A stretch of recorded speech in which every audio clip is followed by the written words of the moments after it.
시술실에서 앉아 있었더니 의사 선생님이 와서 틱틱틱틱 하고 사라지는, 나 그거는 진짜 아닌 것 같아. 난 근데 가본 적도 있어. 그 데스크 직원이 벌떡 일어나더니 내 턱을 이렇게 측정을 하는 거야. 이렇게 앉아 있었더니 마스크 쓴 여자 선생님이 이렇게 들어와서 틱틱틱 사라졌어.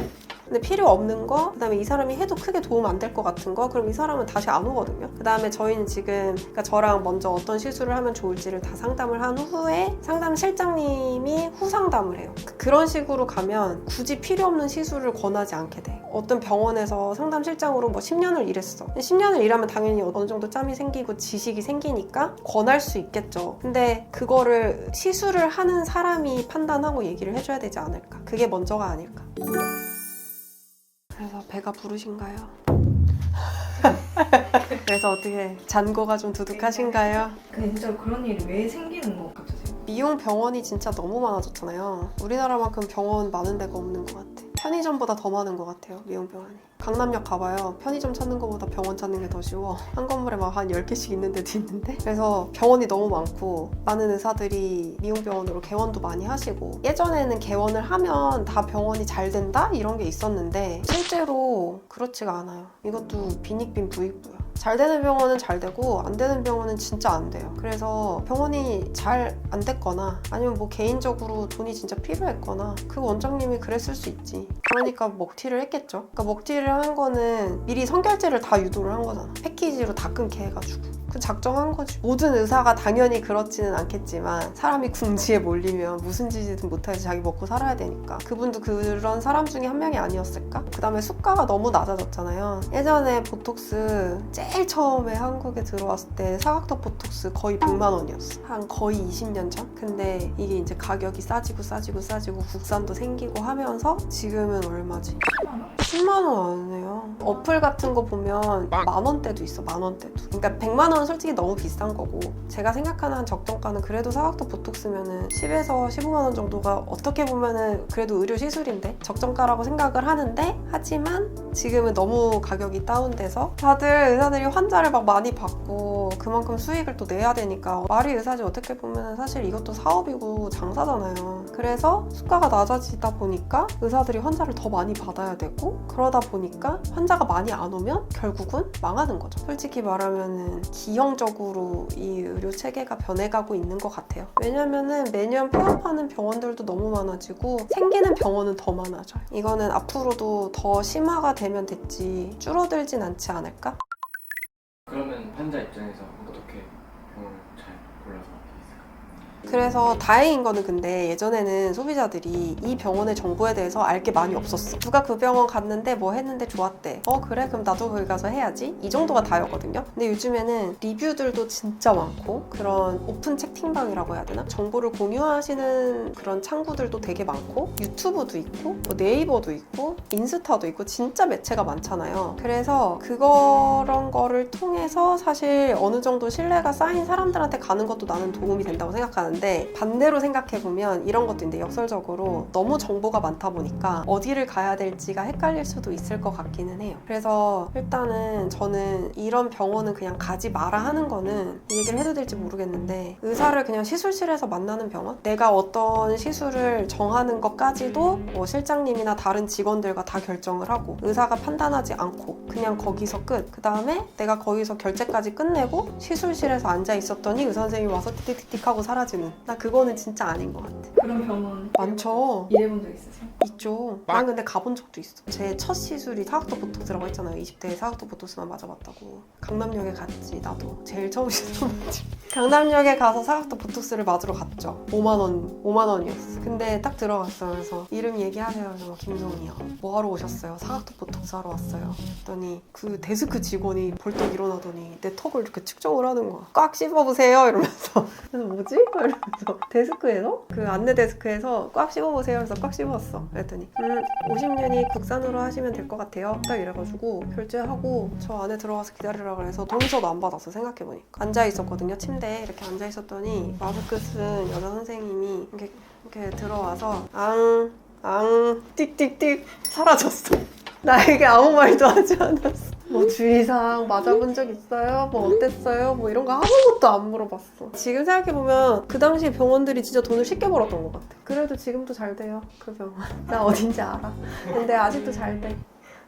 그러니까 나처럼 이제 처음 시술을 하는 돈 없는 20대가 이제 하러 거기 가겠죠. 나처럼. 지금은 더 싸졌으니까. 지금 제가 병원을 운영하면서 그때 생각이 한 번씩 나요. 대단하다. 어떻게 그렇게 병원을 운영을 하는데 굴러갔지? 지금은 물론 잘 되고 있긴 하지만 근데 그거는 좀 아닌 것 같아. 제일 피했으면 좋겠는 거는 그러니까 의사 얼굴을 못 보고 내가 어떠한 시술을 결정하는 거? 그거는 조금 피했으면 좋겠어요. 경험해 보신 문제잖아요.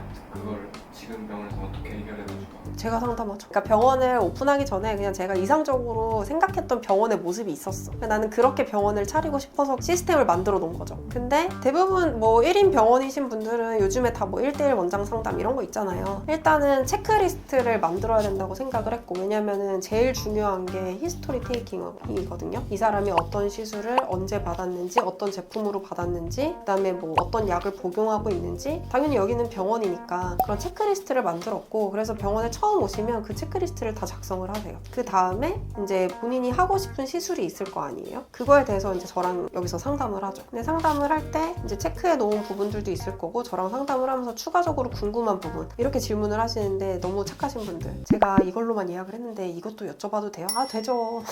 돼요.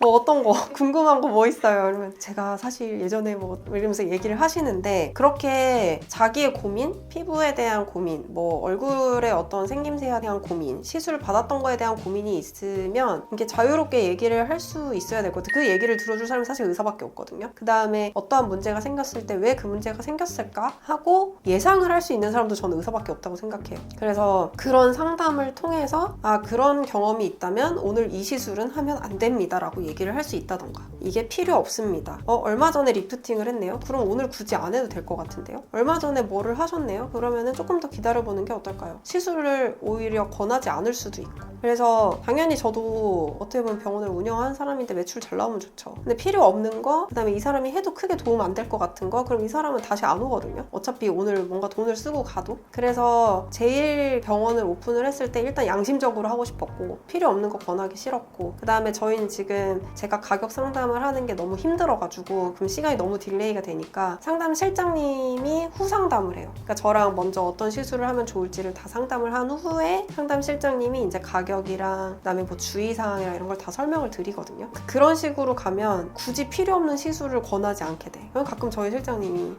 원장님이랑 상담할 때 이거 얘기 못 하셔가지고 추가적으로 지방분해 주사 맞고 싶다고 하셔서 제가 끊었는데 필요 없으면 취소하셔도 돼요 막 이래 와가지고 알았어 이렇게 얘기하거든요. 본인들이 판단을 해서 뭔가를 추가 결제를 시키는 거에 대한 당연히 저는 겁이 있어야 된다고 생각해요. 비의료인이면. 근데 그거를 요즘에는 너무 아무렇지 않게 어떤 병원에서 상담실장으로 뭐 10년을 일했어. 10년을 일하면 당연히 어느 정도 짬이 생기고 지식이 생기니까 권할 수 있겠죠. 통상 이런 케이스들이 쌓이니까. 근데 그거를 시술을 하는 사람이 판단하고 얘기를 해줘야 되지 않을까. 그게 먼저가 아닐까. 그래서 이제 뭐 상담실장으로 일하시는 분들 워낙 많겠지만 상담실장이 잘못했다는 게 아니고 그 시스템 자체가 약간 기형적인 거라고 생각해요. 저는 이것도 그냥 아까 전에 얘기했던 거에서 수가가 낮아지고 환자를 많이 받아야 되니까 의사들은 시술을 빨리빨리 많이 해야 돈이 많이 들어오는 거잖아요. 그래서 생긴 시스템이라고 저는 생각을 하거든요. 그 상담하는 시간을 줄여버린 거지. 그 시간에 시술을 하는 게 훨씬 이득이니까. 근데 이게 기형적인 시스템인데도 불구하고 계속 많아지고 있다는 거는 그거를 받으시는 분들도 이제는 그게 이상하다고 못 느끼니까. 왜냐면 너무 많으니까 그런 병원. 저 이때까지 일했던 모든 병원이 다 선 상담이에요. 실장님이.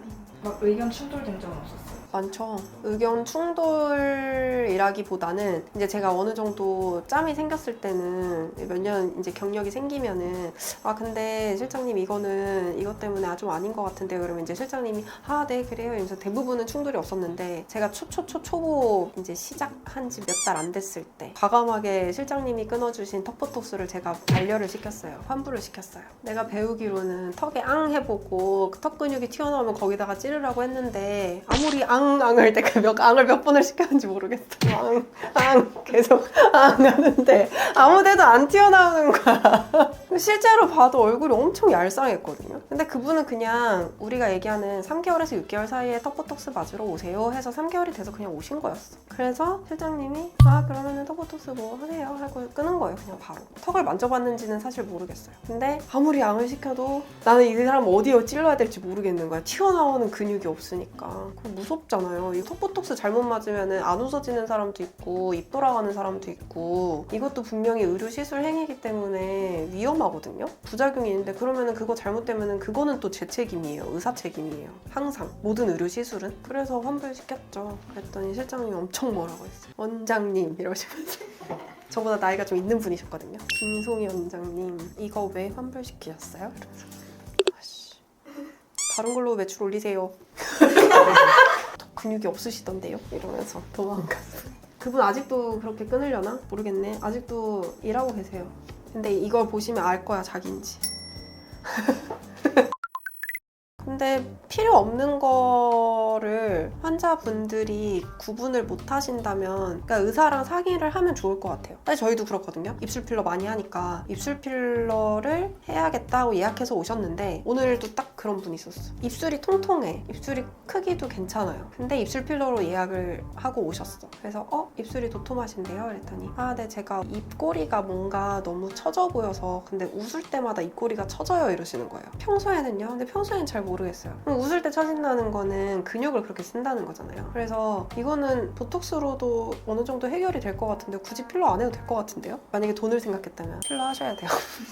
필러를 해야 입꼬리가 더 잘 올라가고 모든 사진에서 보는 입꼬리가 싹 올라간 사진은 다 입술 필러입니다. 근데 그건 맞거든요. 근데 이분의 니즈는 내가 평소에는 입꼬리가 별로 이렇게 처져 보인다는 건 못 느끼겠는데 웃을 때마다 입꼬리가 떨어진다. 그게 싫다. 근데 이거는 입술 필러를 할 필요가 없잖아요. 이거 그냥 보톡스 맞으면 해결되거든요. 그래서 그분은 보톡스만 하고 가셨어요. 그분은 우리 병원에 대한 기억이 좋지 않을까요? 진짜 본인의 문제가 해결이 되면? 그런 식으로 가면 오히려 병원이 더 롱런하지 않을까. 먹튀 같은 거 안 하고. 먹튀 할 일 없이. 먹튀? 먹튀 어떻게 하지? 대단한데? 간이 크네.